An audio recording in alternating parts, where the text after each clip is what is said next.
For every Pokemon that makes you smile when it pops out of a Pokeball, there's one that makes you immediately reach for repels. You've trained some of these heroes for years, cherished their evolutions, and celebrated their victories, while others have made you curse at your screen after the 100th unwanted encounter. This video breaks down that exact tension across 10 head-to-head matchups, backed by fan polls and community feedback, showing what makes certain Pokemon beloved icons while others become the spawn of nightmares. We'll spotlight why favorites win hearts with memorable designs, clutch competitive roles, and unforgettable anime moments, then flip to why their rivals get dragged for repetitive encounters, shallow move pools, or concepts that never landed. Each round ends with the core truth about what separates the loved from the loathed. First up, Charizard the Icon Flame versus Zubat the Cave Spam. One orange dragon silhouette that sells posters meets one blue bat that sells escape ropes. Charizard stacks wins across games and screens with 2 Mega Forms, a Gigantamax Flex, and a deep move pool featuring Flamethrower, Dragon Dance, and coverage that keeps it competitively relevant. Those anime hero shots cement the power fantasy, while popularity polls keep it near the top because that shape reads clean at a glance. Broad wings, long neck, firetail. Now flip to Zubat, flooding early game caves with a 79% encounter rate in Mount Moon back in Gen 1, often underleveled, spamming Supersonic to waste your turns. It shows up in most regions, so that annoyance repeats across generations. Crobat might be great, but most players never feel that payoff during the grind, so the brand becomes noise, not growth. That's the gap. Bold shape, big moments, usable tools versus spam and delay. Next up, Pikachu the mascot charge versus Trubbish the trash concept. What makes a simple mouse go worldwide while a trash bag becomes a punchline? Pikachu carries the brand with a clean, readable face and a move you can name on sight, Thunderbolt. The anime bond with Ash sells loyalty and bravery, a core part of why the series hits so hard. Even in polls, it stays visible 19th in 2020 with tens of thousands of votes because you recognize it instantly. That emotional clarity plus easy moves and a soft, round shape makes merch fly. Now the flip, Trubbish leans into living trash, built to represent waste and pollution.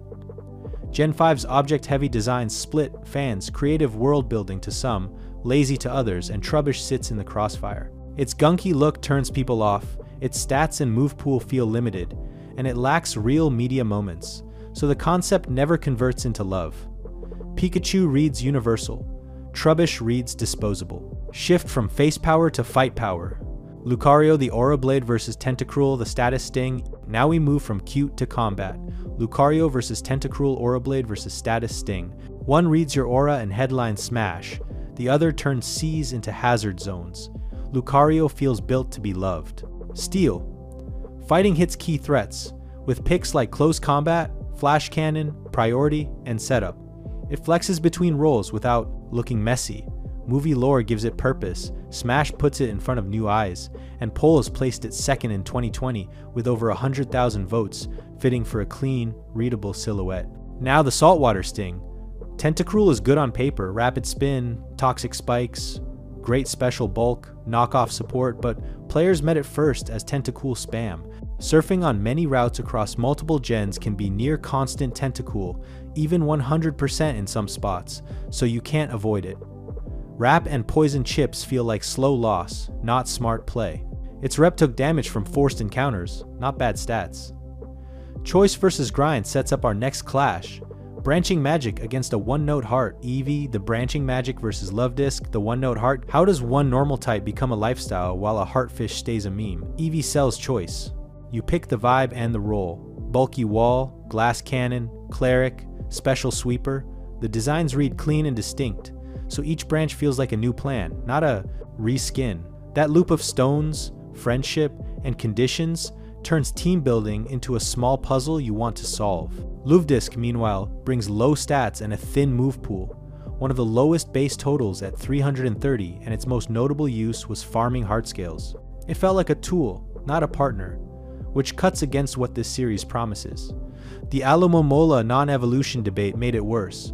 Fans saw the shape rhyme and expected payoff that never came. The community takes called out the one-note heart and weak utility. Eevee rewards curiosity and planning. Luvdisc stalls out. Now let's see what happens when style, story, and strength actually sync. Greninja, the Ninja Mythos versus Klefki, the Keyring, Confusion. What happens when a razor-clean fantasy meets a quirky Objectmon? Greninja hits all three. It won the 2020 Pokemon of the Year poll with 140,559 votes, leading second place Lucario by about 38,000. Then the anime bond with Ash and the Ash Greninja arc poured fuel on it. Protean and Battle, Bond gave flexible roles and clear payoffs. The silhouette is sharp and fast. The tongue scarf sells the ninja myth in one glance. It looks cool, fights well, and stars in big moments. Klefki, by contrast, works but divides. Prankster gives priority screens, and Spikes, a massive advantage for setup. But the Keyring body reads like a novelty first, partner second part of the Gen 6 Objectmon debate. The design draws on Tsukumogami, tools gaining spirits, which adds context many miss, yet it still scans as a tool more than a teammate. Mini payoff. Fantasy plus function wins. Now, a dark type with poise faces a cat that can't find the pose. Umbreon Moonlit Cool versus Purugly, the Mist Cat Charm Garchomp. Umbreon lands because it's clear and calm. The glowing rings red at any size, the stance feels composed, and its job is simple. Tank, stall, and win slow.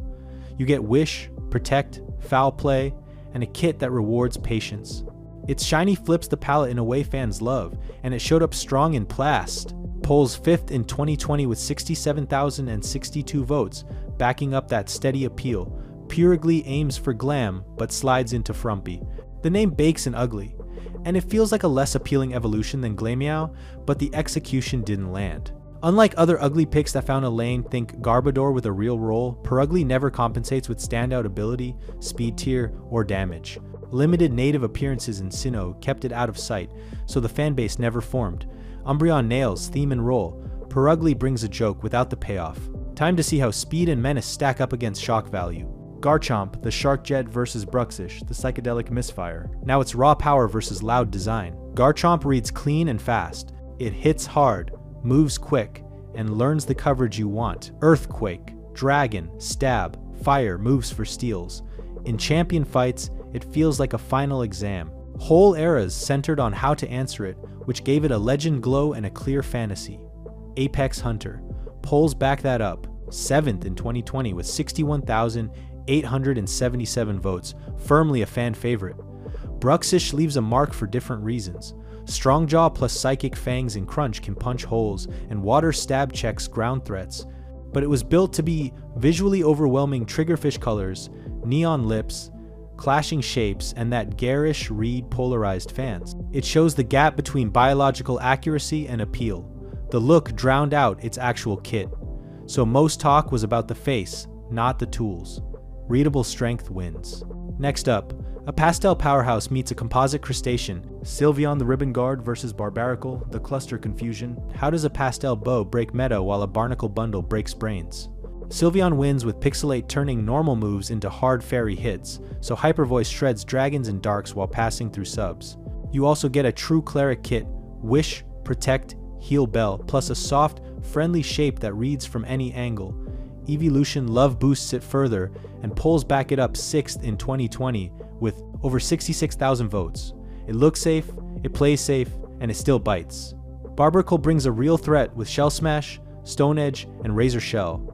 Under screens, it can sweep, but the line ramps from simple Binacle, 2 Barnacles, to a multi-faced, hand-armed Barbaracle based on gooseneck barnacles, and the execution lands uncanny. Stacked faces, claw tower arms, and busy textures feel awkward. So many players never give the stats a chance. Readable, friendly power versus useful but off-putting. Now it's 2 Gen-I giants with very different vibes. Dragonite, the Gentle Ace versus Snorlax, the Roadblock meme. Dragonite feels like a late-game gift. You grind Dratini, you plan around evolutions, and you earn a dragon that hits hard and smiles. In later gens, Multiscale plus Dragon Dance turned it into a clean sweep plan. The anime framed it as helpful and kind, which matched its round, inviting look, and polls keep it near the top for that earned alley vibe. Snorlax brings huge HP, body, slam pressure, and classic rest loops. Strong, no doubt. But many first met it, Asleep in the Path, mandatory blocks on routes 12 and 16 inches, Gen I, so you had to snag the poke flute, wake it, fight it, and pass. That gag returned in later games, cementing the obstacle first as its identity.